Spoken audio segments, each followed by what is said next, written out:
Greetings, everyone. Today our task is to work our way through the Age of Enlightenment.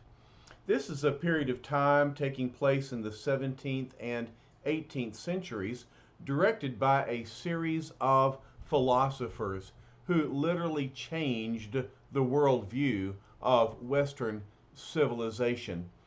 Now, let me say that I have an exalted view of philosophers. I am in awe of my colleagues who teach this topic. For example, our president, Dr. Jamie Dew, has 2 degrees in philosophy and worldview. I'm impressed. On the other hand, I kind of have a funny opinion of philosophers. For example, in my opinion, a philosopher is someone with entirely too much time on his hands. Otherwise, who would sit around and come up with the idea that I think, therefore I am? All kidding aside, philosophy is very important for us to understand. Certainly, in our culture, we have multiple philosophies and worldviews. Perhaps the dominant philosophy is postmodernism, which has connections all the way back to the Age of Enlightenment. So as a historian, it's important for me to understand and to teach this age. And it's important for you to understand because it marks a major shift from a religious society to a secular society. And so let's talk about how this developed. First of all, it developed largely because of the 30 Years' War, the devastation that was caused by the conflicts between different religious ideologies. So let's embark on the Age of Enlightenment. We'll begin with the background. Again, the 30 Years' War ended with the Peace of Westphalia, but only after serious devastation across Europe. Nearly half the population died. Not only combatants, but civilians, men, women, and children. Populations were displaced. Property was destroyed. And so the Peace of Westphalia really was not so much a decision to end the conflict as it was a weariness from fighting and a change in attitude toward religion in general. The atrocities of this religious war led to indifference toward religion and the rise of modern secular state. Justo Gonzalez phrased the question in this way: was there not a more tolerant, more profound, and even more Christian way to serve God than simply following the dictates of orthodoxy, be it Catholic or Protestant?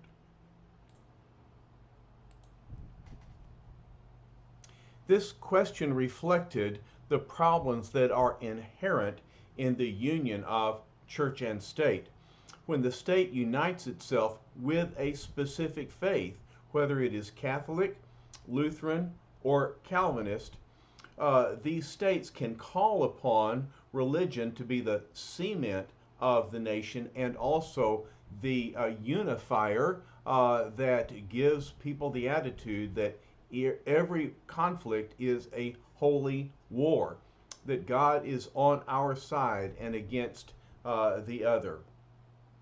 And so these philosophers that developed during this period are looking for common denominators, ways to understand God and the human condition apart from special revelation and the religious dogma that comes out of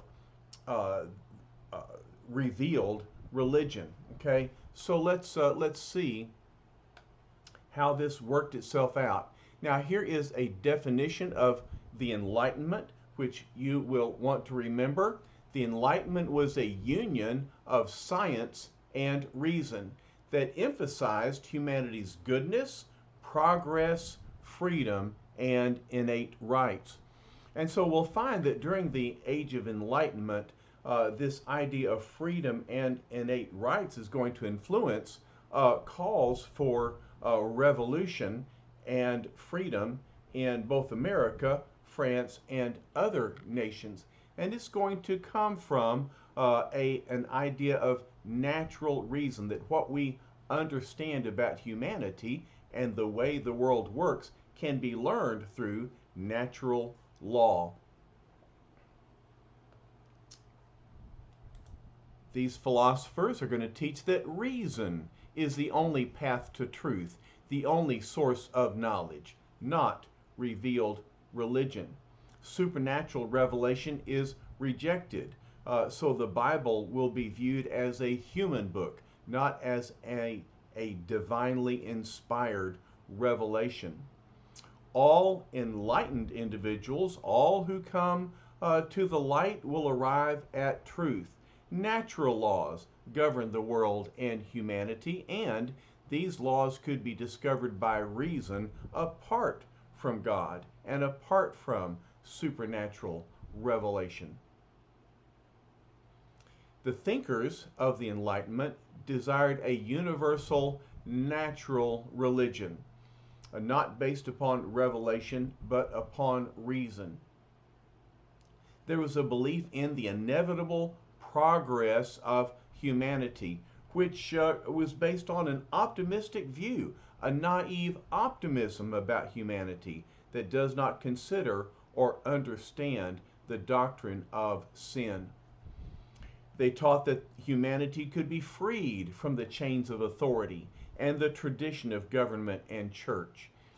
During this period of time, we hear calls for the government's power to be reduced, and statements that the government exists to protect the rights of the people. And so we see John Locke and Thomas Jefferson, and we see how this is going to influence the American Revolution. They considered state churches to be intolerant, and they denied that they should be dogmatic about doctrine. Now, it's important to remember that the enlightened philosophers did not reject the idea of God. They understood that God exists, and even that God created the earth. He created the earth with natural laws so that we can understand how the world works and how life works. But they did deny divine involvement in the human situation.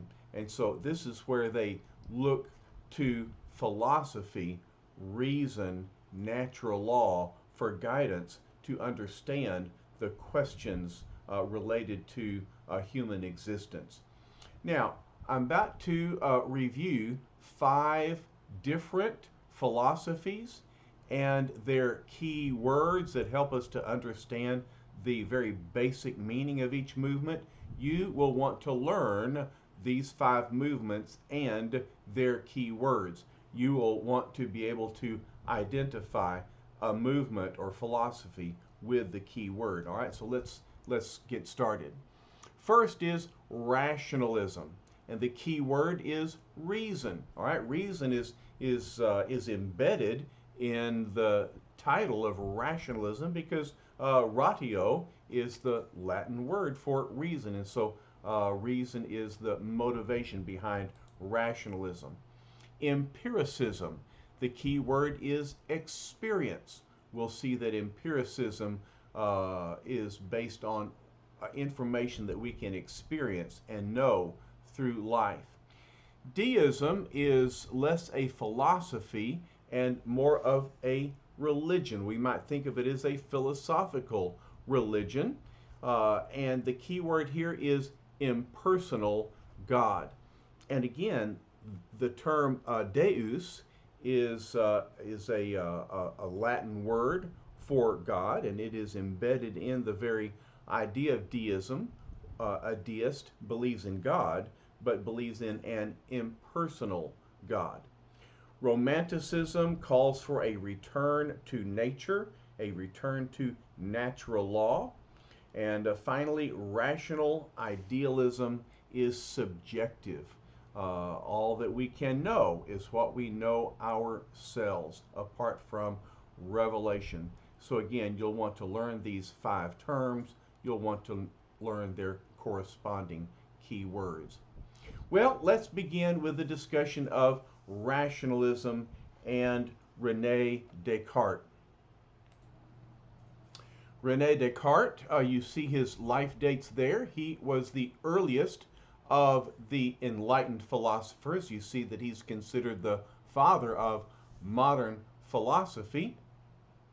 Catholic, born in France, moved to Holland, died in Sweden, so a very mobile fellow, moving from place to place. In the winter of 1619 to 1620, he entered into a stove, which is a heated room, and he emerged with his unique philosophy. Now, what is a stove? If you have seen the movie Luther, there's a scene in there where Luther comes to visit Frederick the Wise, and Frederick the Wise is actually sitting inside a fireplace. But it's not just a fireplace like we understand it. It's actually like a walk-in closet, only it's a walk-in fireplace where there's a fire in the center, but enough room to put a chair. And so that's where Frederick the Wise was sitting to get warm on those cold days in Germany. Well, this is the kind of place where René Descartes went. And while he was there warming himself up, the fever must have gotten to his brain, right? And he had these thoughts. All right, we call his philosophy Cartesianism, based upon his name, Descartes.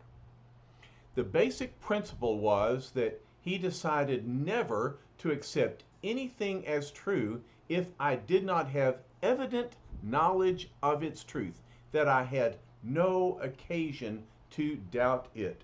Okay? And so, the first undeniable truth that he could encounter was his own existence. Since he could not doubt that he was doubting, he could be certain that he existed. And this is where we get the very famous statement, I think, therefore I am. Cogito, ergo sum. Okay? I think, therefore I am. We'll encounter John Locke next, but John Locke is going to act against Cartesianism, and he's going to joke that anyone skeptical enough to doubt his own existence should enjoy the experiment until hunger sets in and brings him back to reality. All right, and so someone who relies on experience is going to reject the idea that someone has to recognize his or her own doubt in order to prove existence. The second undeniable truth that Descartes came to was the existence of God. He found in his mind the idea of a more perfect being. And since his finite mind could not produce the idea of the infinite God, he concluded that God exists. This is very similar to Anselm's ontological argument for the existence of God. If you have studied medieval Christianity, you'll remember the father of scholasticism, who taught that God is that than which nothing greater can be conceived. And he went on to say that if I can conceive of absolute being, then he must exist. All right, so I see a philosophical connection between Anselm the Scholastic and Descartes the enlightened philosopher. We'll talk more about that in just a minute. Next, Descartes affirmed the existence of his own body and the world. All right, now I have never spent any time doubting the existence of my body. It's sticking out far enough in front of me that I can very readily see my body, right? Sorry to make fun of these enlightened philosophers. They really were seeking to understand their existence and their world. Now, Descartes affirmed that humans consist of two parts, one that thinks and one that occupies space. In other words, soul and body.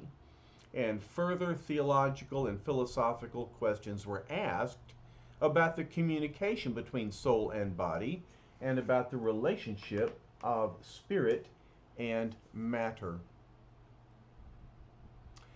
Next, let's move to Empiricism. The leading exponent was John Locke. You see his life dates there, somewhat later than Descartes. He was a professor at Oxford. Remember this great university of theology and philosophy. And in 1690 he wrote his essay on human understanding. Now here's the important statement from John Locke. All knowledge is derived from sensory experience. So whereas Descartes looked within for reality, John Locke looks without. He looks for what his senses can experience to determine what is knowable. And he teaches three levels of experience that provide certain knowledge: our own selves, our experience of the environment, and God, whose existence is proven by the existence of self and its experiences. All right, so we can know our own selves, we can know our environment, and we can know God. Judgment is based upon probability because one cannot continually observe and experience all things at all times. So there are some things we can know based upon what we have learned and what we can project as probability. Faith is based on probability, not on certain knowledge, because it is derived from revelation rather than from reason. We apply empiricism to religion to learn that knowledge of God is certain. One knows intuitively that he or she exists. Since everyone had a beginning, someone must have caused it. Okay? Nothing cannot provide a beginning. Therefore, something that is God must be eternal to create the world. And so here again, we can look back to Aquinas, and then behind him to Aristotle, to see this causer of all causes, this mover of all movement. And again, we'll talk about these connections between philosophical ideas in just a minute. 1695, he wrote an essay on the reasonableness of Christianity. The core of Christianity is the existence of God and faith in Christ as Messiah. But Locke did not believe that Christianity added anything important that could not have been known by use of reason and judgment. All right, so reason and judgment can teach us natural law. And Christianity simply was a clear expression of truths and laws that could be known through a person's natural faculties.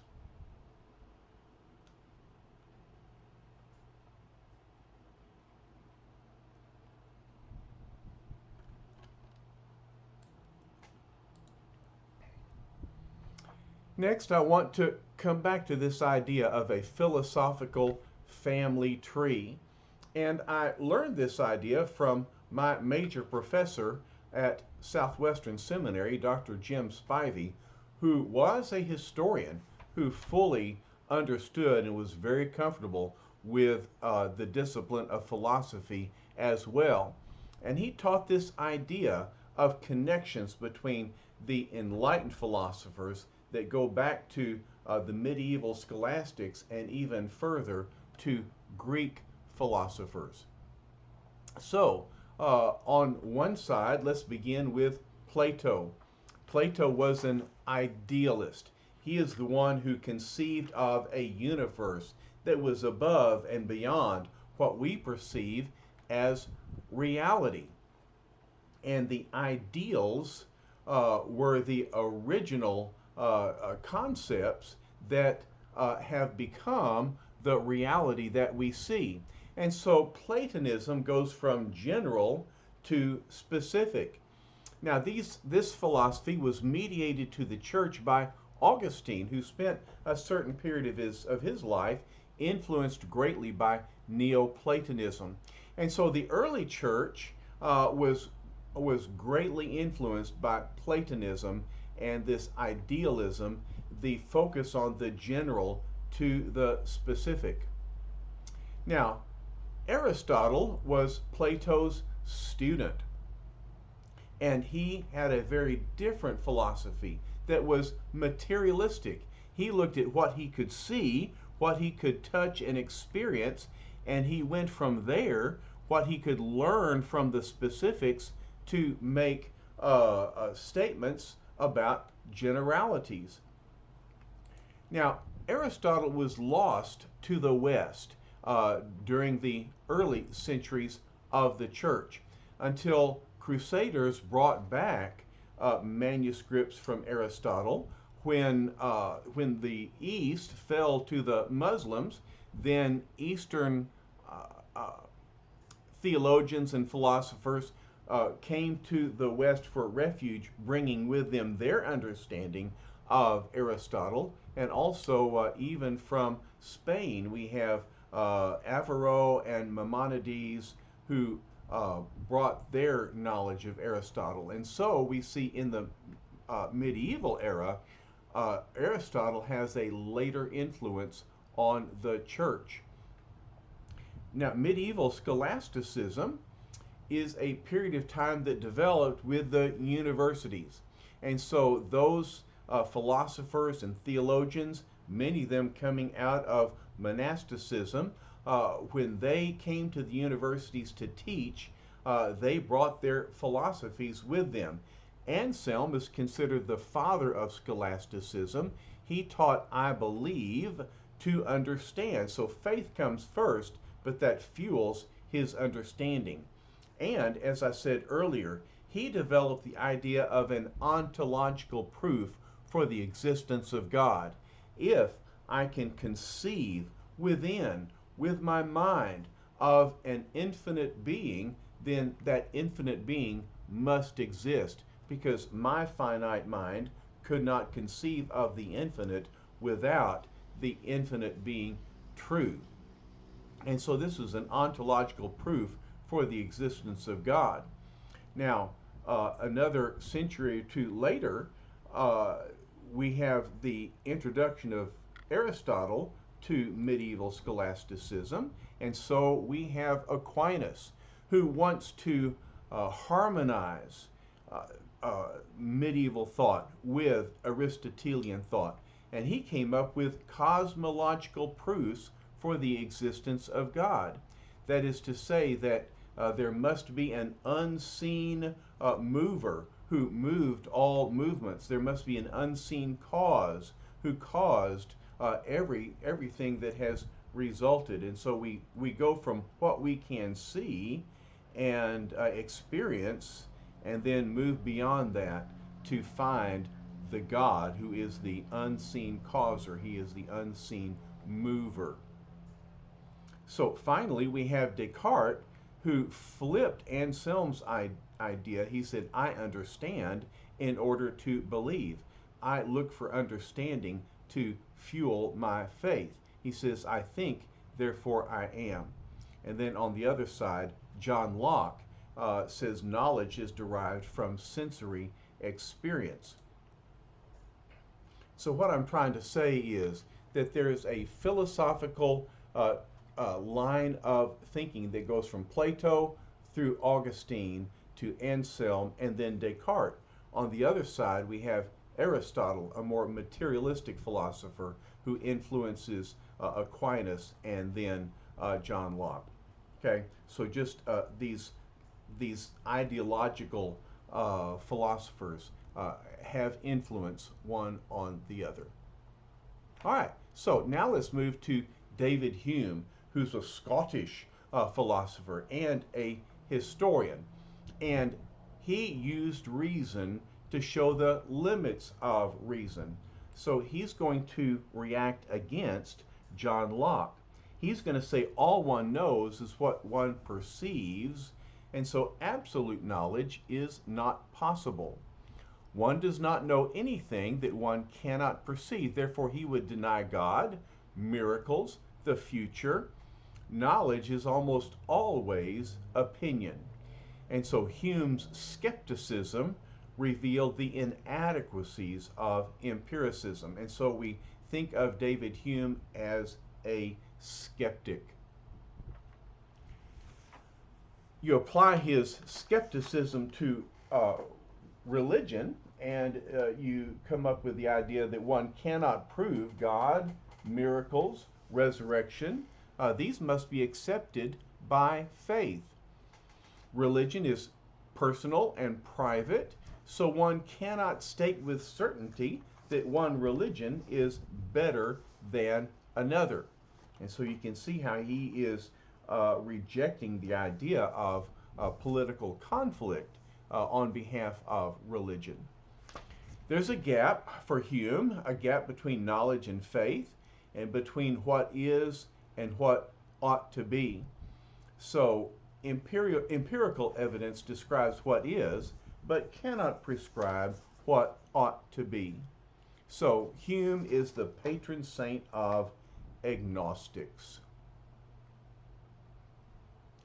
Now we come to Deism, which is extremely influential.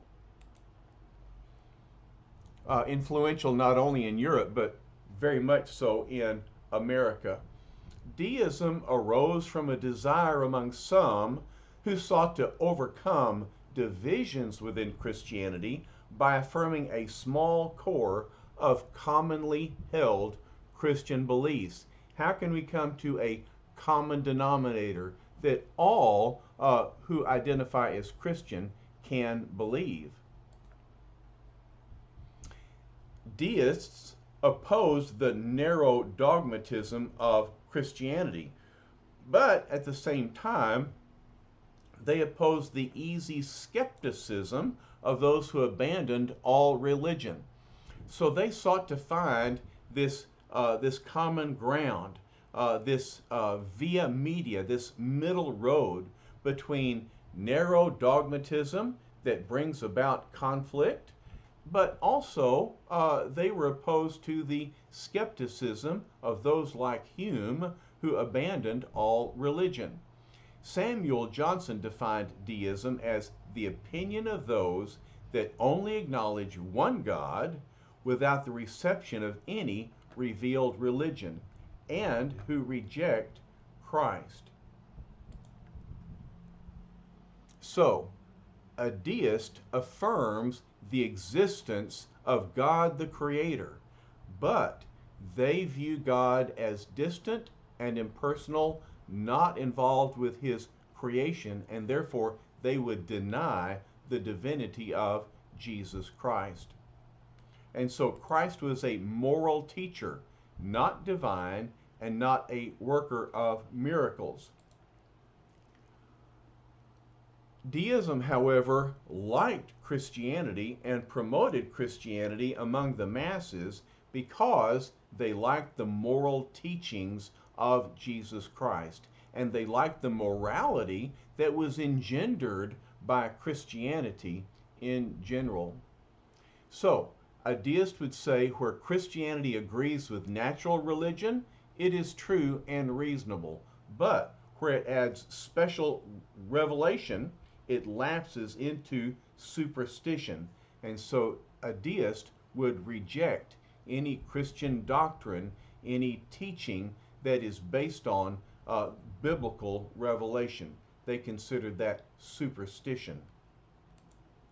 The best illustration of deism is to perceive God as a divine watchmaker.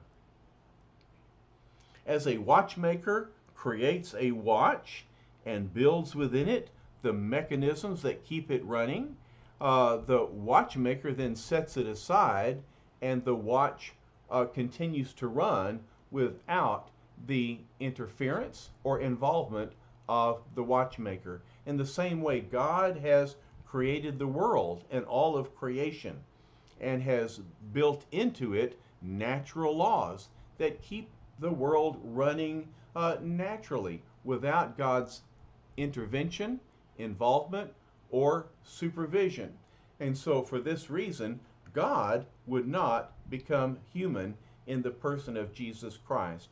Jesus instead was simply a moral teacher whose moral teachings they thoroughly approve. Deists had 5 doctrines. 1, God exists. 2, God is to be worshiped.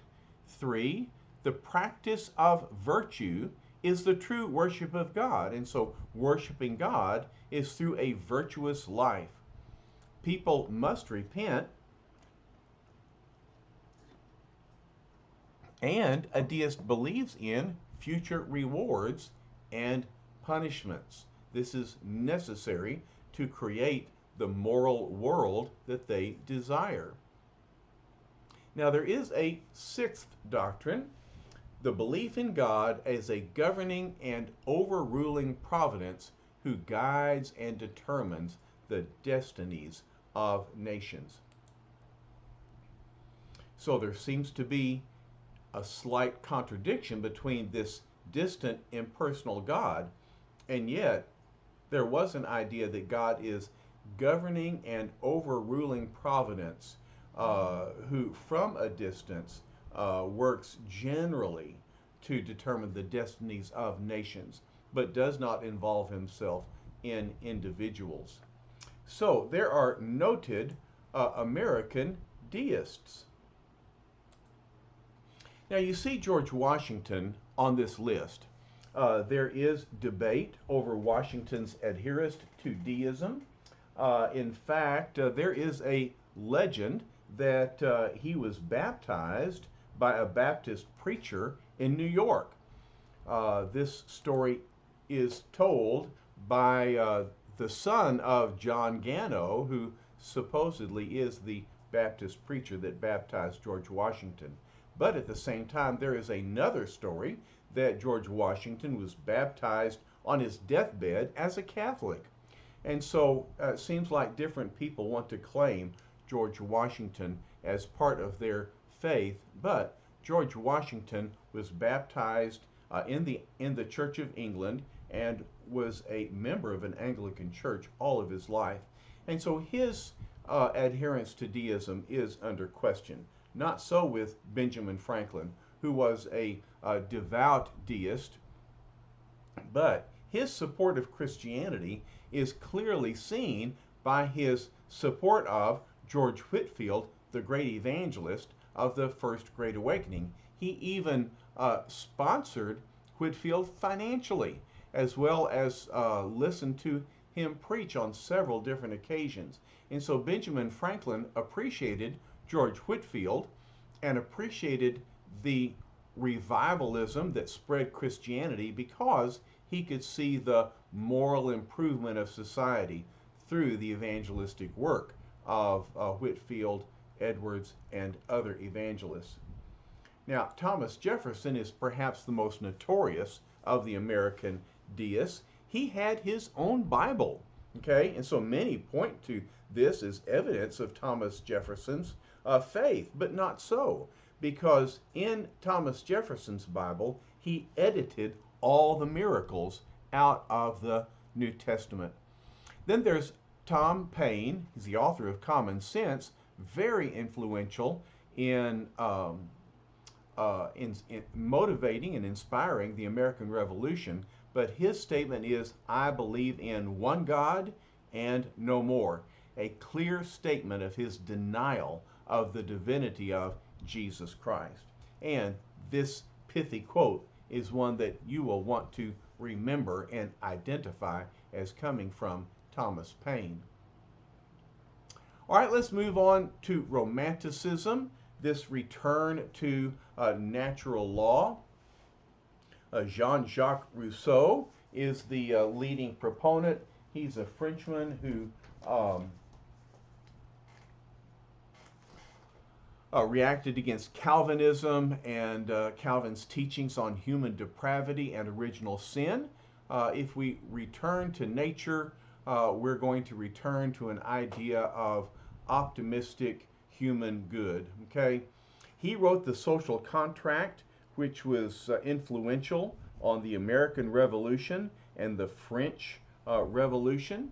He was opposed to the divine right of kings. He said neither law nor government are appointed by God. They're based on the general will of the governed. So you can see how this would lead to a democracy, as well as his idea that society is based on a social contract designed to combine individual freedom with just government. All right, so Jean-Jacques Rousseau, a romantic, one who wanted to return to nature or natural law and pave the way for the revolutions in America and France. All right, now finally we're going to look at rational idealism, whose leading contender is Immanuel Kant. You'll see he is the latest of these philosophers, and he lived his entire life in East Prussia. And he represents the climax of 18th century rationalism and empiricism. So he's both rational, idealistic, and empirical. He initially was influenced by Descartes and others, but he said he was awakened from his dogmatic slumber by Hume. And so he tempered his rational and empiricist philosophies with the skepticism of Hume. Now, here is a funny little cartoon designed and created by my friend and student Christopher Johnson. Christopher Johnson loves comic books, church history, and art, and so he's combined this by taking existing comic book covers and reimagining them as religion, Christianity, philosophy. And so this is a comic book cover about Sherlock Hume. And in the background we see Immanuel Kant speaking to Sherlock Hume, saying, "Your scream awoke me from my dogmatic slumber. Is it a murder?" And Hume says, "No, Kant, there is no causal relationship between these stab wounds and the man over there holding a bloody knife. Another case is solved." Well, of course, the case is not solved, because Kant does not see a connection between reality and philosophy. Okay, he has a view of knowledge that was expressed in his critique of pure reason. Purely objective knowledge does not exist, since all input is mediated by one's senses, and it's not possible for one to get outside of oneself to verify the objective nature of one's experiences. This is why Sherlock Hume cannot find a connection between a dead body with stab wounds and the obvious murder holding the bloody knife. All that remains is one's perception and opinions, and everything beyond one's subjective understanding is based on faith. Now, here is his clear statement of his philosophy. There is no such thing as knowledge. All we can know is the thing as our mind grasps it, but not what the thing really is. Now, here is an illustration. All right, this is not Kant's illustration. This is just a little parable that I was aware of that I think helps us to understand Kant's rational idealism, his subjective thought.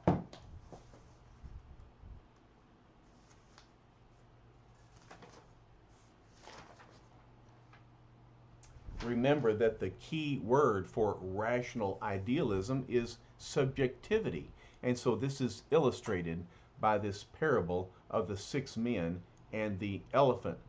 All right, there are 6 blind men. They encounter an elephant. One grasps the elephant's tusk and says, "This must be a spear." The next blind man clutches the elephant's trunk and says, "Oh, this is a snake." The third blind man feels the contours of the elephant's large ear and says, "This must be a fan." One bumps up against the side of this great elephant and says, "Oh, it's a wall." The fifth one hugs a leg and says, "Oh, this is a tree."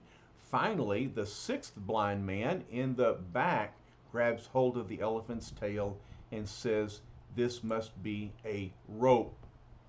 All right, so we hope the 6th blind man kind of gets out of the way and doesn't pull the rope for fear of something else coming out that might give him a totally different idea about what the elephant is. But you get the point.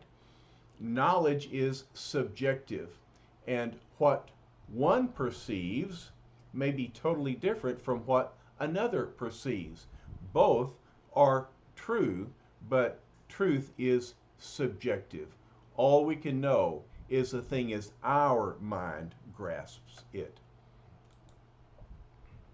So, in an application to religion, it is impossible to prove God's existence because theology is based on a subjective moral basis. Jesus is the personified idea of the good principle.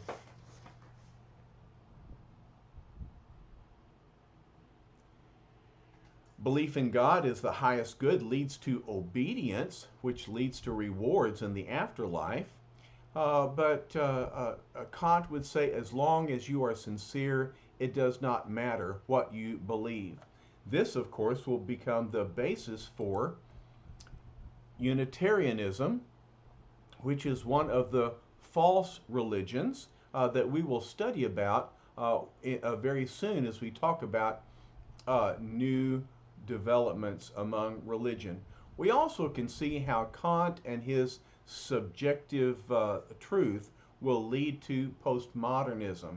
What is true for you may not be true for me, but my truth is valid for me, and therefore you cannot object to it. All right, so this rational idealism, this subjectivity, still has influence today. So let's look at the progression of skepticism.